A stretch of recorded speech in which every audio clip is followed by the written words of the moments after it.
Hola queridos amigos, bienvenidos a su canal Biblia e Israel, donde siempre estudiamos la palabra de Dios aquí en la tierra de la Biblia.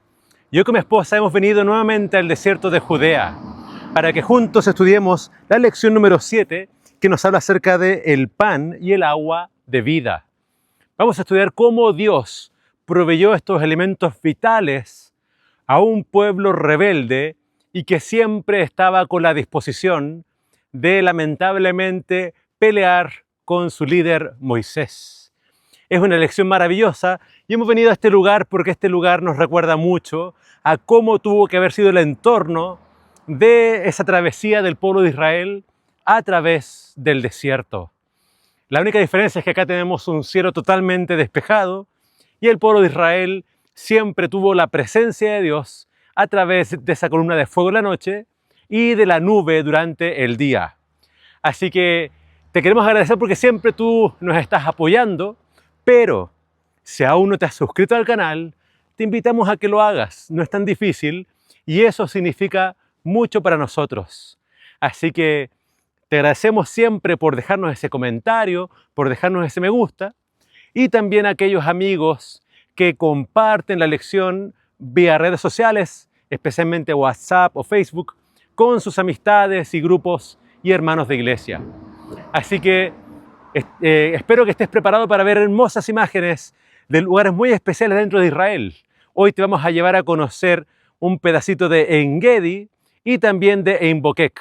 Son arroyos que cruzan este desierto y traen vida a estos lugares muy pero muy áridos. Te invito ahora a que podamos pedir la presencia de Dios mediante una oración. Padre nuestro que estás en los cielos, rogamos tu compañía, tu protección.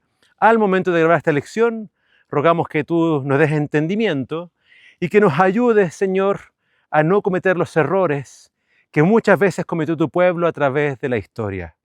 Danos, Señor, más confianza en ti y más fe. Son bendiciones que te pedimos en nombre de tu Hijo amado Jesús. Amén. Rogamos que te pongas cómodo entonces para que juntos vayamos al desarrollo de esta lección. A lo largo de los siglos, el relato del Éxodo ha inspirado a generaciones con su mensaje de liberación, fidelidad divina y esperanza. Hoy, esa historia vuelve a cobrar vida, desde la misma tierra donde sucedieron los hechos. Bienvenidos a Biblia e Israel. Una serie de estudios de la lección de escuela sabática presentada por el pastor Gerardo Farías, directamente desde Israel. Acompáñame cada semana en este recorrido espiritual donde la palabra va a fortalecer tu fe, renovar tu esperanza y prepararte para la verdadera tierra prometida. Estamos en pleno desierto de Judea. Este lugar se lo conoce como Wadi Arugot y es un lugar que está muy cerca de otro lugar muy conocido dentro de Israel que se conoce como En-Gedi. Toda esta zona montañosa, desértica, tiene algunas salidas de agua que van a ir a parar al Mar Muerto. Acá tenemos varios animales en la zona, como mayormente cabras, monteses y tejones. Ahora, ¿por qué hemos venido para acá? Porque creo que este panorama, podríamos decir, paisaje, nos ayuda mucho a entender la travesía de Israel en el desierto. Y el día domingo habla acerca de las aguas amargas. Es decir, ellos están en la orilla de lo que es el Mar Rojo y comienzan su travesía a través del desierto. Y después de 3 días sin encontrar agua, finalmente ellos encuentran aguas, pero las aguas, cuando ellos van a beberlas, eran aguas amargas. Y ellos se quejan entonces con Moisés. Y vemos que acá comienzan todas esas luchas que tiene Israel con su caudillo Moisés. Y son estas preguntas que ellos hacen, donde ellos están tentando al Señor, probando al Señor. ¿Qué vamos a beber? A ver, ¿cómo solucionas este problema, Moisés? Tú nos trajiste para acá, tú nos sacaste de Egipto, ahora, ¿qué vamos a beber? Toda esta gran multitud, ¿dónde vamos a encontrar agua en este desierto? Y entonces Dios le revela a Moisés, toma ese árbol, échalo en las aguas y eso va a solucionar el problema. Acá tenemos el primer milagro que hace Dios por Israel. Israel tiene que entender de que Dios tiene poder para solucionar todos los problemas. Pero también vemos acá a un Israel endurecido, rencilloso. Ellos se quejan por casi todo y en vez de acudir a Dios como su Padre, como su sustentador, con un ruego, con un clamor, con fe, ellos siempre van a Moisés con estas quejas, con estos rumores, con estas entonces, podríamos decir, siempre la Biblia los menciona como que ellos están murmurando contra el Señor. Así que, ¿qué es lo que veo yo en esta primera instancia, en este primer milagro, en este primer problema que ellos encuentran en el desierto? Es como que el pueblo de Israel olvida siempre el poder de Dios, olvidan sus milagros, olvidan que hace poco estaban cantando al Señor por haber destruido a los enemigos, a Egipto. Dios hizo el más grande milagro, les abrió el mar rojo, ellos cruzaron en seco y después Dios ahogó a todos sus enemigos y ellos cantaron alabanzas. ¿Por qué pasan de la alabanza a las quejas? Y creo que esto es, podríamos decir, un principio bíblico. Y este es el principio, si quieres lo puedes anotar. Siempre después de una gran victoria espiritual, muchas veces viene una gran derrota. Esto, por ejemplo, lo podemos ver en el caso de Elías. Elías que hace caer fuego del cielo. Dios responde su oración. Todo Israel ahora se da cuenta de que el Señor es Jehová, Jehová es el Señor. Nuevamente, después de 3 años de no llover, cae la lluvia sobre Israel. ¿Qué más prueba quería Elías del poder de Dios? Pero sin embargo, ante la amenaza de Jezabel, él salió huyendo, camino, interesantemente, hacia el monte Sinaí, hacia Horeb. Entonces, esto pasa con Israel. Habían tenido una gran liberación, pero ahora están quejándose y pensando Dios nos quiere matar acá en el desierto. Por tanto, esa es una lección que debemos aprender y no es fácil. Ahora con mi esposa estamos grabando en casi 40 grados. Este fin de semana se pronostica para Israel una gran ola de calor. Siempre en este sector del Mar Muerto, si en Tel Aviv hay 30 grados, acá siempre hay casi 40. Así que estamos grabando con mucho calor, trajimos agua, pero ¿qué pasa cuando se acaba el agua? ¿Qué pasa cuando se acaba lo que es vital, lo que es necesario para vivir? ¿Y será que tú y yo también nos olvidamos de Dios? ¿Será que tú y yo también podemos tentar al Señor preguntando, ¿será que Él está con nosotros? Porque esto, vamos a ver, es algo que se va a repetir muchas veces con Israel. Pero acá Dios les está demostrando de que Él es el que va a sanar a su pueblo. Y eso es algo que sale acá en el capítulo 15. Se le hace entonces una declaración a Israel. Si ustedes me obedecen, si ustedes me escuchan, si ustedes realmente creen en mí, aquellas enfermedades que mandé sobre los egipcios, yo no las voy a enviar sobre ustedes. Dios estaba probando a su pueblo. Su pueblo tenía que buscarlo a Él, clamar a Él, pero el pueblo acá fracasa. Y Dios muy pacientemente está entonces enseñándole a su pueblo a través de Moisés a que aprendan a confiar en Él. Pero la lección más importante que ellos tienen que entonces aprender es el de poder clamar a Él, el de dejar de murmurar. Y creo que para los seres humanos es una experiencia muy sencilla el murmurar. En vez de hablar con Dios, hablan entre ellos, se quejan y así entonces el descontento, así su malestar crece, aumenta.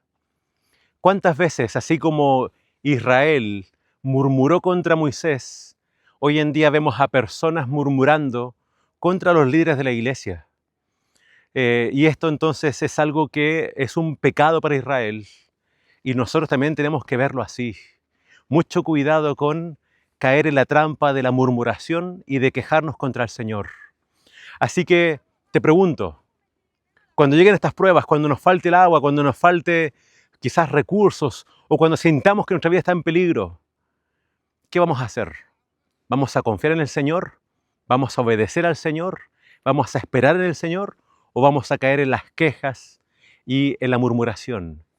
Si tú quieres ser de los que persisten en las pruebas, resisten en las pruebas y se aferran con todo a Dios con fe, ponlo en los comentarios. Cuando lleguen las pruebas y cuando pareciera que no hay salida, yo elijo confiar en el Señor.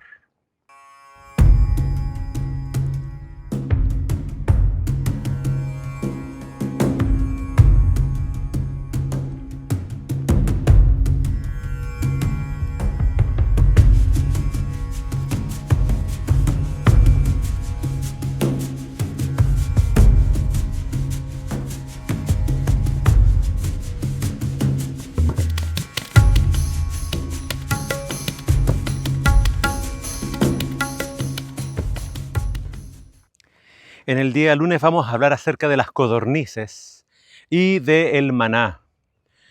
¿Cuál es la nueva queja? Ahora tenían hambre y ya se les había quizás acabado el pan que habían sacado de Egipto. Y claramente ellos ahora están recordando cómo ellos comían en Egipto. El texto dice que ellos comían pan en abundancia y recuerdan las ollas de carne que ellos disfrutaban entonces en Egipto. Y el salmo que recuerda el Éxodo nos dice de que la pregunta de ellos era: ¿podrá el Señor poner mesa para nosotros acá en el desierto? Y claramente con esas preguntas, con esas tentaciones para el Señor, ellos estaban claramente rebelándose contra el Señor y dudando de su poder. Pero la pregunta que todos nos hacemos es: ¿qué más demostración querían del poder de Dios?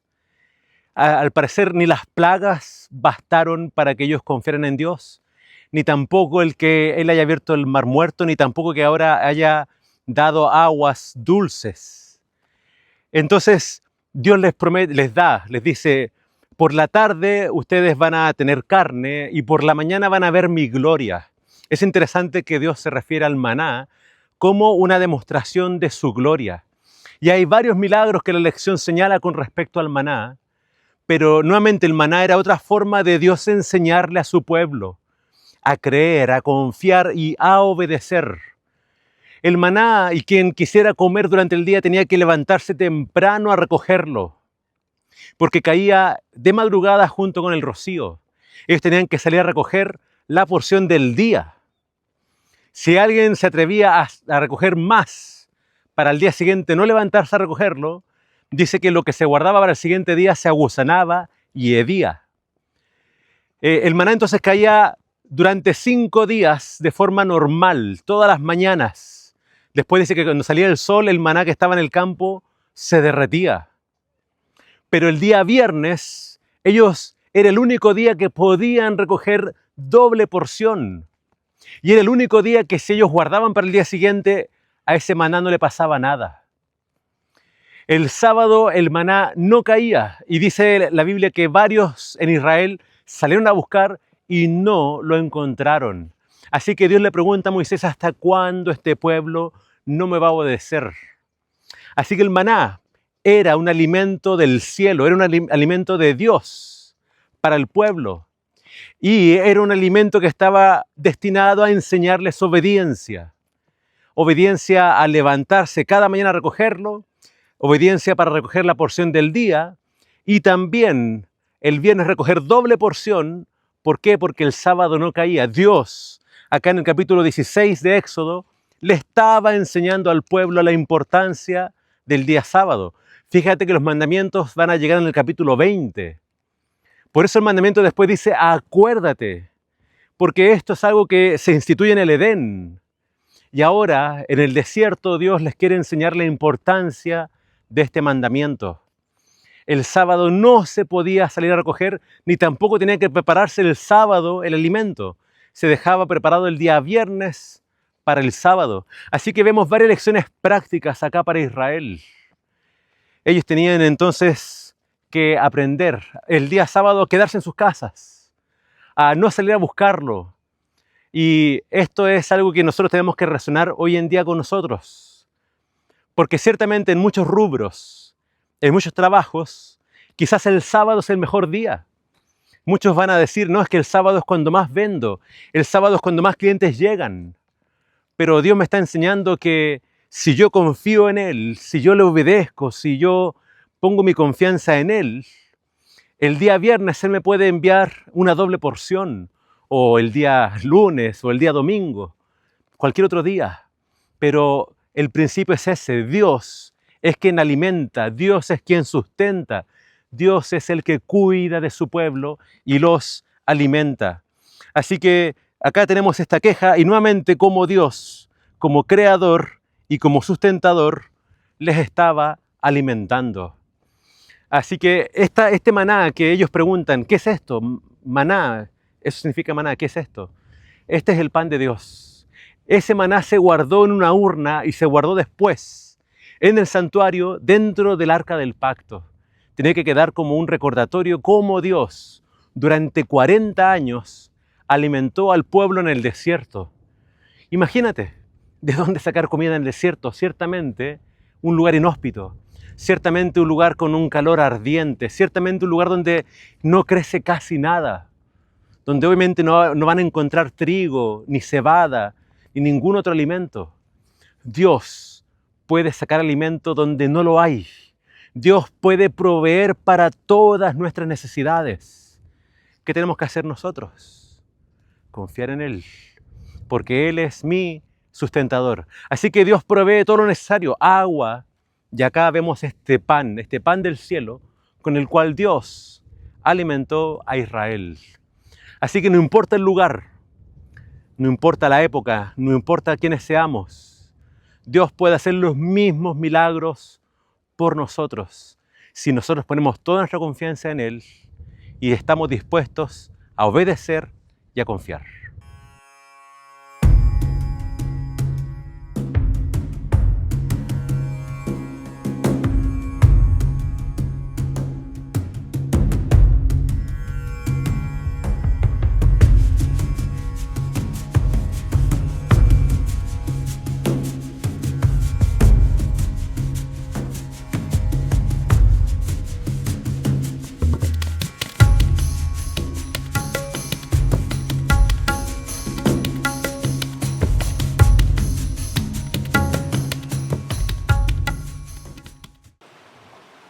En el día martes de la lección vamos a hablar acerca de agua de la roca.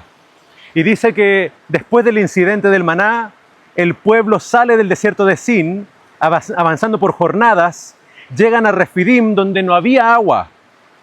Dice, y disputó el pueblo con Moisés diciéndole, danos agua para que bebamos. ¿Por qué disputáis conmigo? ¿Por qué tentáis al Señor?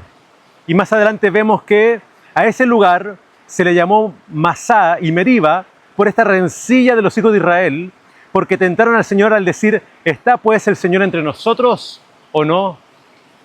¿Cómo es que en esta ocasión Dios le da agua al pueblo? La instrucción para Moisés es, ve, toma a los ancianos y tú vas a golpear la roca. Y la roca entonces dará agua para beber. Así se iba a demostrar que Dios estaba con ellos, a pesar de la dureza de su corazón y a pesar de que ellos estaban reclamando nuevamente y tentando al Señor.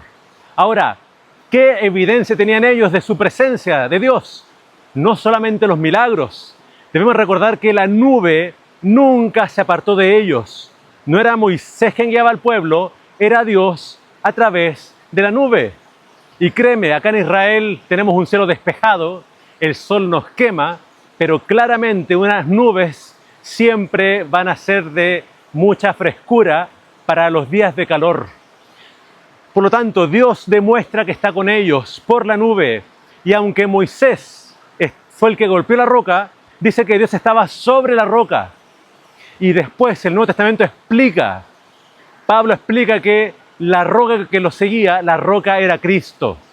Así que Dios nunca se apartó de ellos. Pero ellos están disputando con Moisés, como si Moisés fuera el líder. Como si Moisés lo hubiera llevado a ese lugar, pero era Dios. Y Dios una y otra vez les revela su gloria.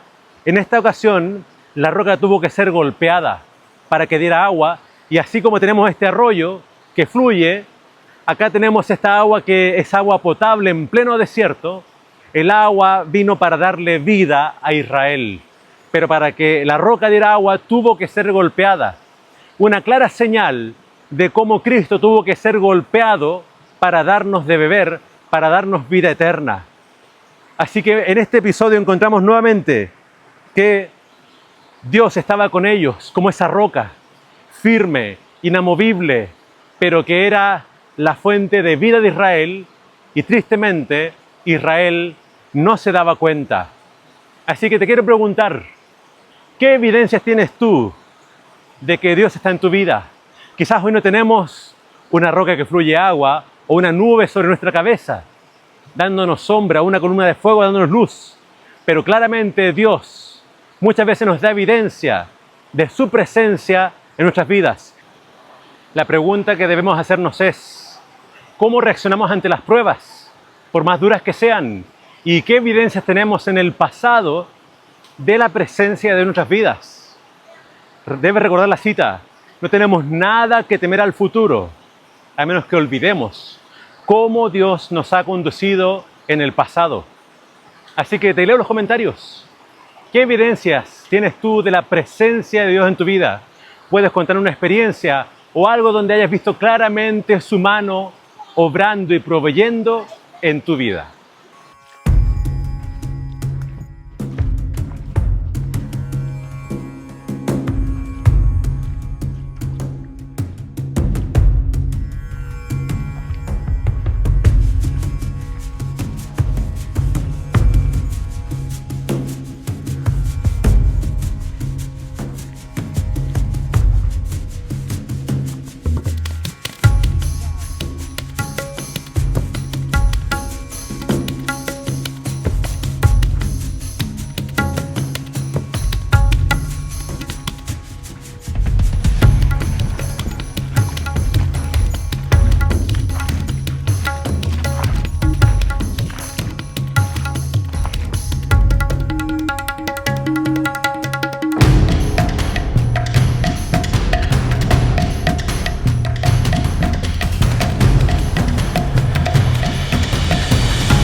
En el día miércoles de la lección vamos a hablar acerca de la visita que recibe Moisés por parte de Jetro.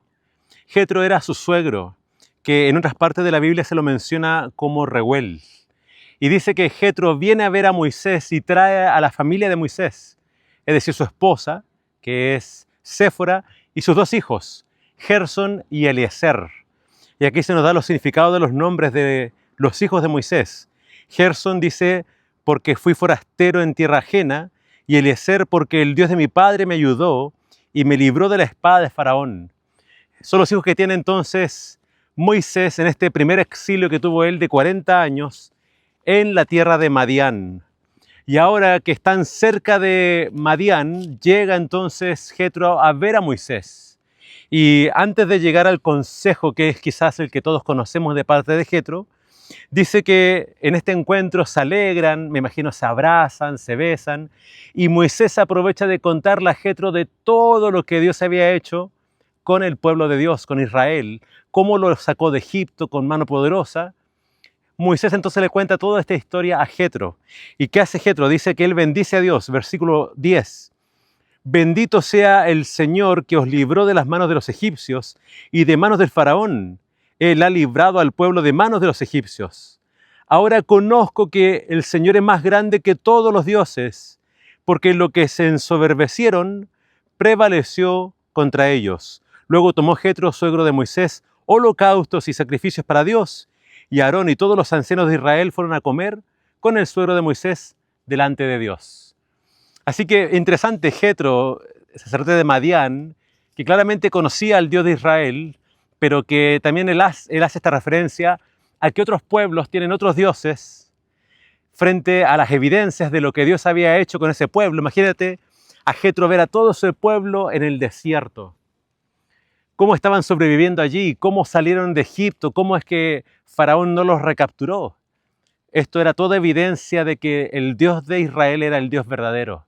Así que tenemos esta imagen de adoración, de sacrificios, de paz, de holocaustos delante del Señor, y donde todos se sientan después juntos a comer.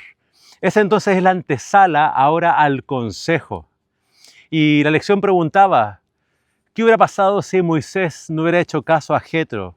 ¿Qué pasa si Moisés hubiera dicho, gracias suegro por su consejo, pero usted es de otra nación, usted quizá ya está anciano, no lo voy a escuchar?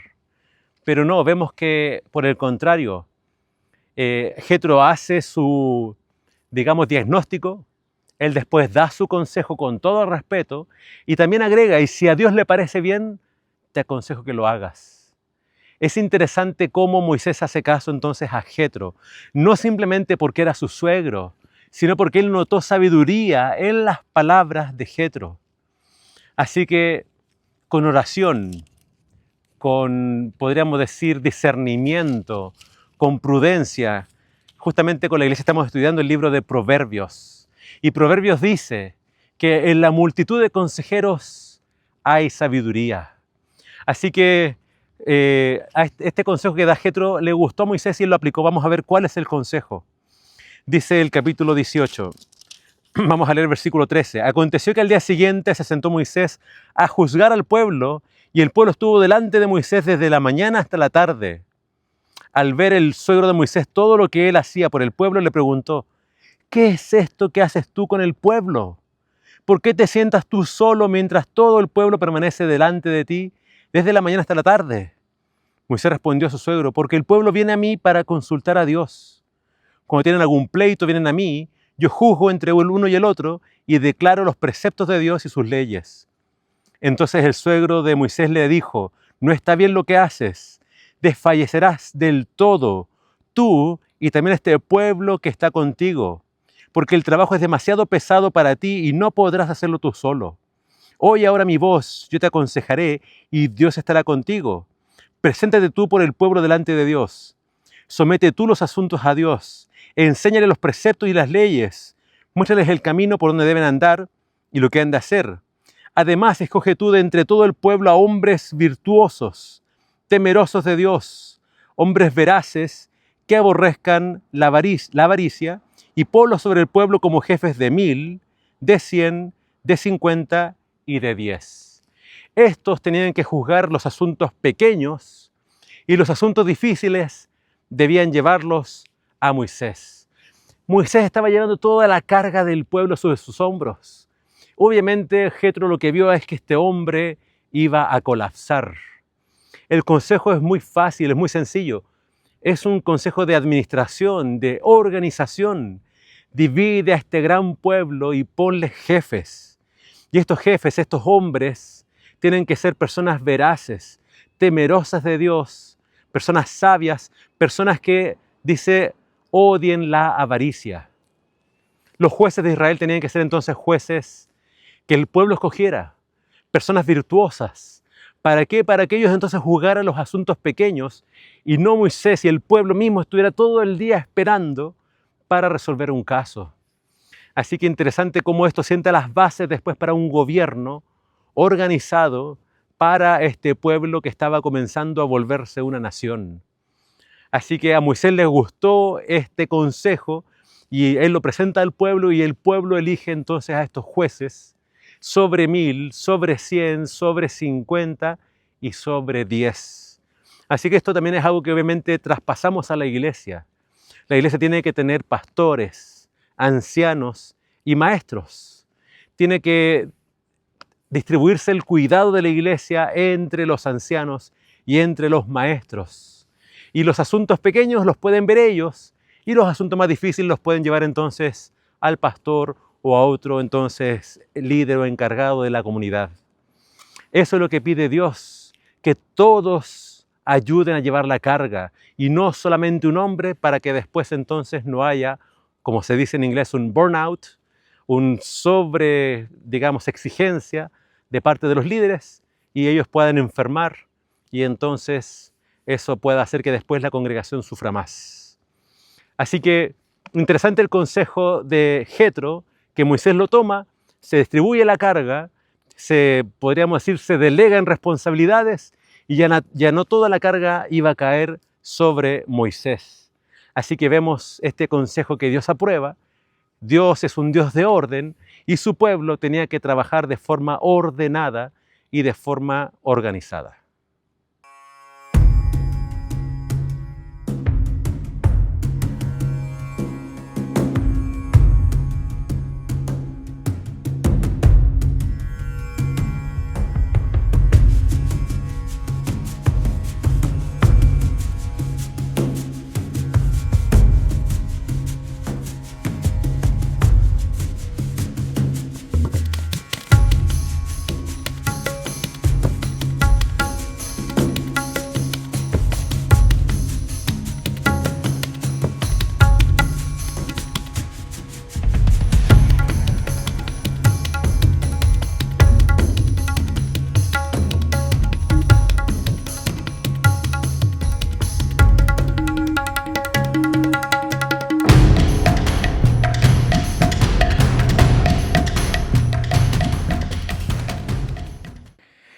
En el día viernes se menciona un caso que quiero que podamos estudiar, que es el caso del ataque de parte de los amalecitas. Este ataque, dice la Biblia, ocurre desde la retaguardia, es decir, los amalecitas empiezan a atacar a los que quedan atrás, quizás a los enfermos, quizás a los adultos mayores, a los más débiles del campamento. ¿Y qué es lo que tienen que hacer?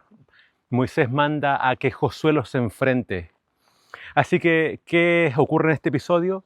Moisés sube, dice, a una de las colinas y desde ahí cada vez que Moisés levanta la vara y la mantiene en alto, dice que en esa batalla prevalecía el campamento de Israel, prevalecía Josué, pero cada vez que él por cansancio bajaba los brazos, empezaba a prevalecer Amalek. Así que en esta ocasión dice que Hur y Aarón acompañan a Moisés y ellos entonces lo hacen sentar en una roca y ellos sostienen sus brazos y así fue como en esa batalla finalmente Josué prevalece y se obtiene una gran victoria sobre Amalek. Pero las palabras de Dios para Moisés es que de aquí en adelante Israel tenía que siempre hacerle la guerra a Amalek hasta desaparecerlos. Es decir, ellos con este pecado de atacar a Israel por la retaguardia se ganan de parte de Dios la ira y una condenación. No es claro por qué Amalek ataca a Israel. No había provocación, no hubo un ataque, no pasaron por su territorio. Pero hay algunos que creen que este pueblo nómada se creía dueño de todas las aguas, de las fuentes de aguas del territorio, así que cuando Israel encuentra agua o Dios les provee agua, ellos vienen, como dice algún comentarista, a reclamar esas aguas. Lo cierto es que el ataque fue totalmente no provocado, así que tenemos una primera mención de Josué y una primera gran victoria para Israel. ¿Qué lección aprendemos de este incidente? Creo que no puede ser más clara la lección. Mientras Moisés mantuviera los brazos en alto, la victoria era de Dios, era del pueblo de Dios. Pero mantener una vara en alto, creo que hagan la prueba. Uno puede mantener los brazos en alto por cierta cantidad de minutos, pero ciertamente después los brazos, los hombros van a empezar a doler, a temblar. Y se requería el apoyo de Aarón y de Hur para que tanto Moisés como el pueblo obtuviera la victoria. Así que acá tenemos otra lección acerca del liderazgo. El líder, sí, Dios lo escogió, pero él no puede llevar solo la carga de las victorias. Esta victoria, sí, fue de Josué, pero fue también de Moisés, pero fue también de Aarón y de Hur. Es una victoria en equipo. Las victorias se ganan cuando se trabaja juntos. Cuando estamos juntos trabajando para el Señor le da la victoria. Entonces la victoria no es de Moisés, la victoria no es de Josué, la victoria es del pueblo de Dios con la bendición de Dios. Y fíjate que siempre el enemigo, ¿a quiénes va a atacar? No ataca de frente, no ataca a todo el pueblo, ataca a los que se estaban quedando atrás. Así que otra lección más, es importante que como pueblo permanezcamos unidos, que nadie se quede atrás, que nadie deje de congregarse, porque cuando uno deja de congregarse, claramente va a ser una víctima del enemigo, va a ser blanco del enemigo. Cuando nos quedamos atrás, cuando dejamos de estar con el grupo, entonces somos un blanco fácil del enemigo. Y el enemigo siempre anda buscando a quien devorar. Así que como iglesia, permanezcamos unidos, trabajemos en conjunto, apoyemos a los líderes para que Dios nos dé la victoria.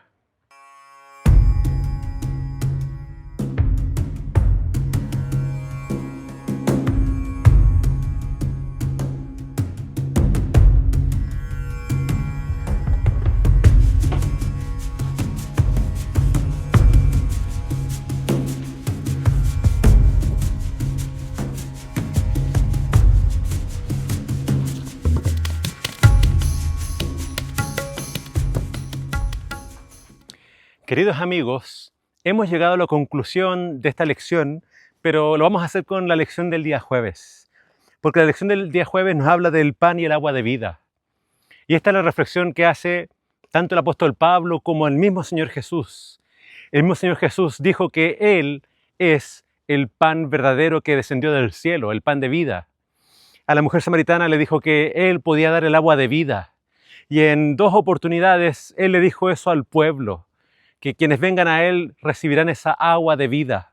Pero vamos a leer el texto del apóstol Pablo acá en 1 Corintios, capítulo 10, versículo 11, ya que él hace esta aplicación acerca de la experiencia de Israel en el desierto.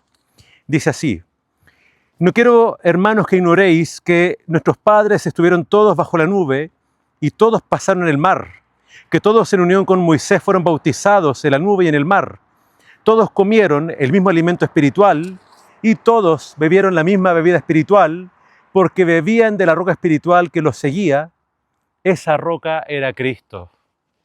¿Qué es lo que ve el apóstol Pablo en la experiencia de Israel en el desierto?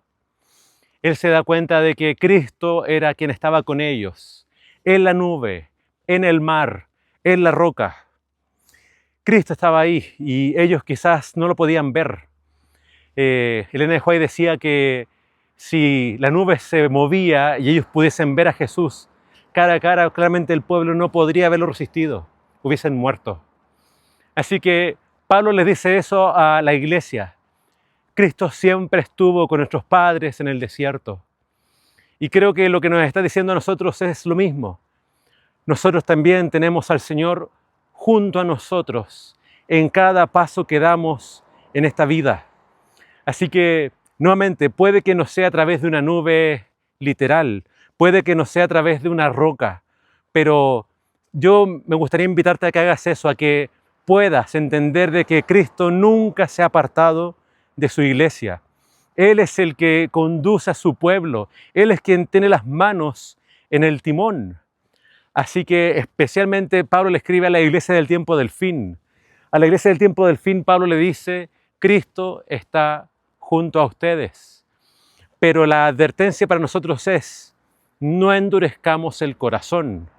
Muchos en el pueblo endurecieron el corazón, dudaron de la presencia de Cristo, dudaron de que Moisés estaba siendo guiado por el Señor. Moisés siempre decía: no somos nosotros, es Dios quien nos está guiando. Cuando ustedes reclaman contra nosotros, cuando ustedes murmuran contra nosotros, en realidad ustedes están murmurando contra el Señor. Así que pidamos a Dios sabiduría para que ese espíritu que siempre vemos presente en el pueblo de murmuración no esté entre nosotros. Te invito a que oremos. Padre nuestro que estás en los cielos, nosotros queremos rogarte que cada vez que nos reunamos, que podamos beber de esa bebida espiritual que tú nos quieres ofrecer, que podamos comer de ti, el verdadero pan de vida, y que podamos unirnos a ti, podamos ser bautizados en ti, podamos morir ese antiguo yo. Y si muchas veces ese antiguo yo, ese viejo hombre quiere retomar las riendas de la vida, que ese hombre realmente pueda ser crucificado para que podamos tomar nuestra cruz y seguir a Cristo Jesús. Ayúdanos a confiar en tu dirección, en tu compañía. Son bendiciones que te rogamos en nombre de Jesús. Amén. Queridos amigos, muchas gracias por habernos acompañado. Que el Señor les bendiga.